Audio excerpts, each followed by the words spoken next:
மார்கழி மாத கடைசியில் இந்த ஒன்றை மட்டும் முருகனுக்கு தவறாமல் செய்து விடுங்கள். இதை செய்வதினால் உங்களின் கஷ்டங்களை முருகன் முடித்து வைப்பான்.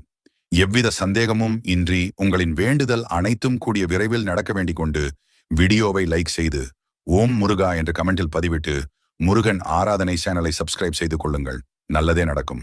வீட்டில் ஒரு 10 ரூபாய்க்கு நீங்கள் பயன்படுத்தும் அகல் விளக்கு போதும் இதை செய்வதற்கு.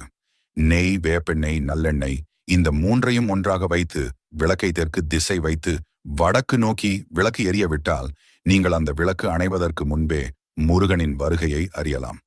உங்கள் வீட்டில் இருக்கும் எதிர்மறை ஆற்றல்கள், கெட்ட சக்திகள், தடங்கல்கள், மனக்குழப்பம், பிரச்சனைகள், கடன் சுமைகள் என்று அனைத்து நெகட்டிவ் எனர்ஜியும் உங்களை விட்டு நீங்கி போகும்.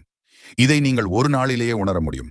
அதே போல உங்கள் வீட்டில் திருநீரு, தாமரை, சந்தனம், சாம்பிராணி போன்ற வாசனைகள் தானாகவே அடுத்த 24 மணி நேரத்தில் உங்களால் உணர முடியும்.